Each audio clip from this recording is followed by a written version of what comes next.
ఇంకోటి చూసుకుంటే రాష్ట్రంలో నిరుద్యోగులు మళ్ళీ యుద్ధం అయితే చేస్తూ ఉన్నారు. ఎందుకు మరి? ఒక పక్క కాంగ్రెస్ ప్రభుత్వం జాబ్ క్యాలెండర్ ఇచ్చినా అని చెప్తా ఉంది, 60,000 ఉద్యోగాలు ఇచ్చినామని చెప్తా ఉంది. కానీ స్టూడెంట్స్ మళ్ళీ రోడ్ ఎక్కాల్సినంత అవసరం ఏమొచ్చిందంటే ఏం చెప్తారు? ఎందుకంటే గతంలో మీరు కూడా బీఆర్ఎస్ గవర్నమెంట్ ఉన్నప్పుడు స్టూడెంట్స్ పక్షాన కొట్లాడేలు. సో మరి ఇప్పుడు స్టూడెంట్స్కి మళ్ళీ రోడ్ ఎక్కాల్సిన పరిస్థితి ఎందుకు వచ్చిందంటే ఏం చెప్తారు అన్న? ఒక విషయం ఏంటంటే నిరుద్యోగ సోదరులకు వాళ్ళు ఎటువంటి ఇబ్బంది పడాల్సిన అవసరం లేదు. వాళ్ళు కొంతమంది చేస్తున్న మిస్ గైడ్కు వాళ్ళు అక్కడ ఆ ట్రాప్లో పడాల్సిన అవసరం లేదు. ఈ ప్రభుత్వం నిరుద్యోగులు విద్యార్థులు తెచ్చుకున్న ప్రభుత్వం. వాళ్ళ హక్కు ఈ ప్రభుత్వంలో. వాళ్ళు ఏదైనా మాట్లాడచ్చు, ఏదైనా చెప్పవచ్చు, వాళ్ళు సభలు సమావేశాలు కూడా పెట్టుకోవచ్చు. అక్కడ ఆ విషయంలో ఎక్కడ ఈ ప్రభుత్వం రెస్ట్రిక్షన్ పెట్టదు. కానీ కొంతవరకు వాస్తవిక అంశాల మీద ఏదైనా ముందుకెళ్తే ఇంకా బాగుంటుంది. ఎందుకంటే యూనివర్సిటీ వేదికగా చదువుకొని వచ్చిన వాళ్ళం, గత ప్రభుత్వం నిరుద్యోగుల పట్ల వాళ్ళకున్న చిన్న చూపుని ఎత్తి చూపి వాళ్ళ తరపున కొట్లాడిన వాళ్ళు, ఒకనొక సందర్భంలో ప్రిపేర్ అయ్యి వచ్చిన వాళ్ళు. ఒక మాట స్పష్టం చేసే ప్రయత్నం చేస్తున్నాం. ఏంటంటే ఈ 10 సంవత్సరాల కాలంలో ఒక్కసారి కూడా గ్రూప్ 1 మెయిన్ జరగలేదు. కానీ ఈ ప్రభుత్వం వచ్చిన తర్వాత భర్తీ చేసింది. మెయిన్స్ జరిపింది, నెక్స్ట్ పోస్టింగ్స్ ఇస్తుంది. ఒక్కసారి కూడా డిఎస్సి జరగలే. 11,064 పోస్టులని ఈ ప్రభుత్వం వచ్చిన తర్వాత భర్తీ చేసింది. అదేవిధంగా ఏ నోటిఫికేషన్ అయినా డిలే చేసుకుంటూ దాన్ని కోట్ల చుట్టూ తిప్పుకునే బీఆర్ఎస్ గవర్నమెంట్ కంటే దాన్ని త్వరితగతిన రిజాల్వ్ కావాలి, నిరుద్యోగులకు అవకాశం ఇవ్వాలని చెప్పి ఏడబ్ల్యూ కానీ, లేకపోతే మనకు టీచర్స్ కానీ, లేకపోతే గ్రూప్ 4 కానీ, మొన్న జరిగిన చాలా ఎగ్జామ్స్ ఎప్పటికప్పుడు వాళ్ళ చేతుల్లో నియామక పత్రం ఇచ్చింది ఈ గవర్నమెంట్. జేఎల్డిఎల్ నియామక పత్రం కూడా మొన్ననే ఇచ్చింది. ఎల్బీ స్టేడియం వేదికగా ప్రతి పోస్టింగ్ నియామక పత్రం ఇస్తే ఇది ఒక చారిత్రాత్మక ప్లేస్ అవుతుందని చెప్పి ఈ ప్రభుత్వం గ్రహించింది. కానీ నిరుద్యోగ సోదరులారా, మీరు కూడా అర్థం చేసుకోవాల్సిన విషయం ఏంటంటే ఒక నోటిఫికేషన్కి ప్యారల్ నోటిఫికేషన్ ఉండదు. ఒక నడుస్తున్న టైంలో ఇంకోటి ఇవ్వడానికి ఉండదు. ఇవన్నీ క్లియర్ చేసిన తర్వాత కొత్త నోటిఫికేషన్ ఇస్తే ఆటోమేటిక్గా ఏది ఉద్యోగాలు కూడా ఎటువంటి లిటిగేషన్ లేకుండా ముందుకు వస్తాయి. మీరు చెప్పినట్టు జాబ్ క్యాలెండర్ రిలీజ్ చేశారు. సంవత్సరానికి యథావిధిగా ప్రతి ఇయర్ లాగా జాబ్స్ అయితే నోటిఫికేషన్ పడతామని అన్నారు. కానీ జాబ్ క్యాలెండర్ ఇచ్చి ఇప్పటికీ సంవత్సరం అవ్వస్తుంది, ఇప్పటి వరకు ఏం నోటిఫికేషన్లు పడట్లేవని ప్రధానంగా స్టూడెంట్స్ ఆరోపిస్తూ ఉన్నారు. ఒకటి నవీన్ అన్న, ఒక విషయం ఏంటంటే జాబ్ క్యాలెండర్ విషయంలో రాష్ట్ర ప్రభుత్వము చిత్తశుద్ధి నిరూపించుకోవడం కోసం అసెంబ్లీ వేదికగా గౌరవ భట్టి విక్రమార్క గారు ప్రకటించడం జరిగింది. అది చాలా సుస్పష్టం. తర్వాత జాబ్ క్యాలెండర్ ఇచ్చే విషయంలో ప్రభుత్వం దగ్గర ఒక విధి విధానం ఉంది. ఆ విధానంలో భాగంగా చెప్పలేం, ఇంకో 10 రోజులకు రావచ్చు, నెల రోజులకు రావచ్చు, 2 నెలలకైనా రావచ్చు. కానీ దాంట్లో ఒక్క అంశం మాత్రం ఉంది. ఏది ఎస్సీ వర్గీకరణ జరిగిన తర్వాత వర్గీకరణ అయిపోయింది, కులాల వారీగా వర్గీకరణ జరిగింది. ఎవరైతే బాధిత పక్షమని అనుకున్నామో వాళ్లకు ప్రభుత్వంలో బాధ్యత ఇవ్వాలి, వాళ్ళ రిప్రజెంటేషన్ ఉండాలన్న కారణం చేత కొంచెం డిలే అయింది. రేపు ఇన్ కేస్ ఈ వర్గీకరణను పక్కన పడేసి నోటిఫికేషన్ ఇచ్చినా కూడా తర్వాత కూడా కోర్టులకి వెళ్ళడానికి ఆస్కారం ఉంటుంది. ఇవన్నీ టెక్నికల్ అంశాలు. ఇక బీసీ సంబంధించిన ఏదైతే బీసీ 42% రిజర్వేషన్ ఉందో దాన్ని కూడా దీంట్లో ఇంక్లూడ్ చేయడం కోసం గవర్నమెంట్ 100% ట్రై చేస్తుంది.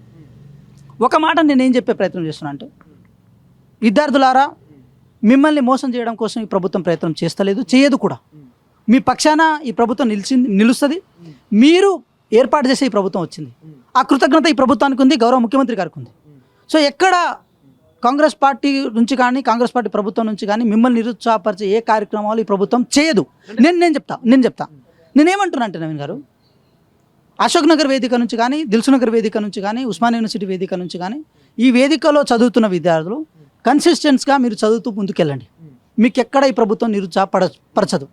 దానికి ఫర్ ఎగ్జాంపుల్ నేను ఏమంటున్నా అంటే, ఒక నోటిఫికేషన్ వస్తే సంవత్సరాల తరబడి దాని మీద తాత్సారం చేసుకుంటూ గత ప్రభుత్వం పోయేది. కోర్టుల దగ్గర పోయినప్పుడు మీ వాయిస్ కాకుండా వాళ్ళ వాయిస్నే గుడ్డిగా రుద్దేది. అలాంటి చర్యలు కూడా ఈ ప్రభుత్వం చేయదు.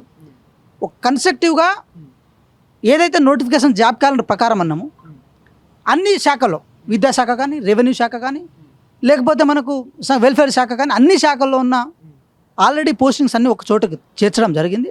నెక్స్ట్ జాబ్ క్యాలెండర్ రావడం తరువాయింది. వచ్చిన తర్వాత కూడా మిమ్మల్ని డిలే చేయకుండా, మీ అభ్యర్థనను, మీ ఏదైతే ప్రిపరేషన్ డిలే చేయకుండా అది త్వరితగతిన, ఇప్పుడు జాబ్ క్యాలెండర్ వచ్చిందంటే ఒక సంవత్సరం కాలంలో అది భర్తీ అవ్వాలనుకున్నప్పుడు ఆ సంవత్సరం కాలంలో అది కావాలి.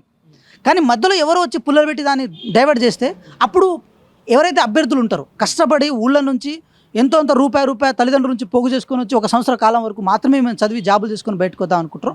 వాళ్లకు నిరుత్సాహపడకుండా వాళ్లకు ఆ సంవత్సర కాలంలోనే జాబ్ కొట్టుకొని బయటికి వెళ్ళిపోవాలి. కొట్టేటోళ్ళు బయటకు వెళ్ళిపోవాలి. ఎవరైతే కొంచెం రాని వాళ్ళు ఉంటారు, వాళ్ళు వేరే పనులు చేసుకోవాలని ఈ ఆలోచనతో ఈ రాష్ట్ర ప్రభుత్వం పోతుంది. కాబట్టి మధ్యలో డిలే కాకుండా ముందనే ఒక నెల 2 నెలలు లేట్ అయినా పర్లేదు, కానీ పర్ఫెక్ట్ నోటిఫికేషన్ ఇచ్చి పర్ఫెక్ట్గా రిక్రూట్ చేసి పర్ఫెక్ట్గా మిమ్మల్ని ప్రభుత్వ అధికారులుగా, ప్రభుత్వంలో మిమ్మల్ని పెట్టే వ్యక్తులుగా ఈ ప్రభుత్వం చేస్తుంది. ఎందుకంటే యువత యొక్క కాంట్రిబ్యూషన్ లేకుండా ఏది నడవదు. అంటే ప్రధానంగా మీ ముఖ్యమంత్రి చెప్తా ఉన్నట్టు 60,000 ఉద్యోగాలు మీ కాంగ్రెస్ ప్రభుత్వం ఇచ్చినట్టున్నా, ఒకవేళ నిజంగా ఇచ్చినట్టయితే దేనికైనా రెడీయా విచారణకు అని చెప్పేసి స్టూడెంట్స్ ప్రధానంగా ఆరోపిస్తారు. నిజం ఏమని చెప్తారు దీనికి? ఒకటి చెప్తున్నాను నవీన్ గారు, ఒక మాట అయితే నేను చెప్తాను. ఏ ప్రభుత్వంలో అయినా సరే వాళ్ళు నియామక పత్రం ఇవ్వడం అల్టిమేట్ ఉంటుంది. అలా అనుకున్నప్పుడు గత గవర్నమెంట్ ఏదో నామకే వాస్తు నోటిఫికేషన్లు ఇచ్చేసినంత మాత్రాన ఉద్యోగాలు ఇవ్వడం ఇంపార్టెంట్ కదా. నోటిఫికేషన్ ఎవరైనా ఇస్తారు, కానీ అల్టిమేట్గా నియామక పత్రం చేతిలో తీసుకొని కొలువు ఎక్కినప్పుడే ఆ విలువ ఉంటుంది. సో ఈరోజు మీరు చూడండి, తెలంగాణ రాష్ట్రంలో వాళ్ళు కొన్ని నోటిఫికేషన్ ఇచ్చిన విషయం వాస్తవం, మేము కాదని ఎక్కడ అంటలేము. కానీ వాటిని ఎటువంటి డిలే లేకుండా, ఎటువంటి అడ్డంకులు లేకుండా హైకోర్టుల దగ్గర, సుప్రీంకోర్టుల దగ్గర వాటన్నింటినీ ఇది రిజాల్వ్ చేసుకొని అభ్యర్థుల చేతిలో నియామక పత్రాలు ఇచ్చిన ఘనత కాంగ్రెస్ ప్రభుత్వానికి దక్కుతుంది. Yes, that's credit belongs to us అని అంటున్నాం మేము. ఎందుకు ఇదే చెప్తున్నాం కదా, గ్రూప్ 1 ఒక్కసారి కూడా 10 సంవత్సరాలు మేము నిర్వహించలే, కేవలం సంవత్సరం కాలంలో మేము నిర్వహించాం. డిఎస్సి ఎక్కడ ఒక్కసారి కూడా మేము నిర్వహించలే, కానీ మేము నిర్వహించి నియామక పత్రాలు ఇన్ని చేస్తున్నా కూడా మరి ఎందుకు స్టూడెంట్స్ మళ్ళీ రోడ్లు ఎక్కుతా ఉన్నారంటే ఏం చెప్తారు? ఒకటి, నేను వేగంగా తప్పు బట్టి వాళ్ళను బదనాం చేసే ప్రయత్నం నేను చేయను. కాకపోతే కొంతమంది రాజకీయ నిరుద్యోగులు ప్రొవోకేట్ చేయడం వల్ల వాళ్ళ ప్రిపరేషన్ని పక్కన పడేసి వాళ్ళు వస్తున్నారు. మేము ఒకటే చెప్తున్నాం, మీరు ఎక్కడ డిసప్పాయింట్ అవ్వాల్సిన అవసరం లేదు. రాజకీయ నిరుద్యోగుల ట్రాప్లో మీరు పడకండి, మీరు చదువుతూ ఉండండి. గత గవర్నమెంట్లో సంవత్సరాల తరబడి చదవాల్సిన అవసరం ఈ గవర్నమెంట్లో లేదు. నెలల వ్యవధిలోనే మీకు జాబ్కి సంబంధించిన అంశాల మీద క్లారిటీ వచ్చేస్తుంది. కొట్టేవాళ్ళు కొట్టి ముందుకెళ్తారు, కొట్టని వాళ్ళు వేరే పనులు చూసుకుంటారు. కానీ మిమ్మల్ని ఎక్కడా మీ వయస్సుని, మీ ఓపికని ఈ ప్రభుత్వంలో తాకట్టు పెట్టాల్సిన అవసరం లేదు. అంటే ఫైనల్గా ఏం చెప్తారు అంటే నిజంగా మరి స్టూడెంట్స్కి రాబోయే రోజుల్లో ఏమైనా గుడ్ న్యూస్ వస్తుందా? 100% వస్తుంది నవీన్ గారు, ఆ విషయంలో ఎటువంటి విషయాలు లేవు. 100% రాబోయే రోజుల్లో నిరుద్యోగులకు గుడ్ న్యూస్ వస్తుంది. ఈ ప్రభుత్వం నిరుద్యోగుల పక్షాన్ని నిలబడే ఈరోజు ప్రభుత్వం ఏర్పాటు చేయడం జరిగింది. వాళ్లకు న్యాయం చేయడంలో ఎక్కడ ప్రభుత్వం వెనకడేదు, గౌరవ ముఖ్యమంత్రి గారు వెనకడ వేరు. రైతుల పక్షపాతి గవర్నమెంట్, నిరుద్యోగుల పక్షపాతి గవర్నమెంట్, విద్యార్థుల పక్షపాతి గవర్నమెంట్. ఈ గవర్నమెంట్కి ఆ పేరు ఉంది కాబట్టి ఆ పేరు నిలబెట్టుకోవడంలో ఎక్కడ మేము వెనకడుగు వేయము. విద్యార్థులారా, అభ్యర్థులారా, నిరుద్యోగులారా సంయమనం పాటించండి, ప్రభుత్వం యొక్క స్థితిగతులను అర్థం చేసుకోండి. మీకు రాబోయే రోజులు మంచి అవకాశాలు వస్తాయి. గత గవర్నమెంట్ లాగా మిమ్మల్ని ఏది నోటితో చెప్పి నొసటితో వెక్కరించే వ్యక్తిత్వం ఈ గవర్నమెంట్లో లేదు, గౌరవ ముఖ్యమంత్రి గారికి లేదు. మీరు సౌహృదయంతో అర్థం చేసుకొని ఈ ప్రభుత్వ విధానాల్లో, ప్రభుత్వ కొలువుల్లో మీ రిప్రజెంటేషన్ ఉండేటట్టు మీరు సంయమనంగా ముందుకు రావాలని చెప్పి కోరుకుంటున్నాం. థ్యాంక్ యూ అన్న. Thank you.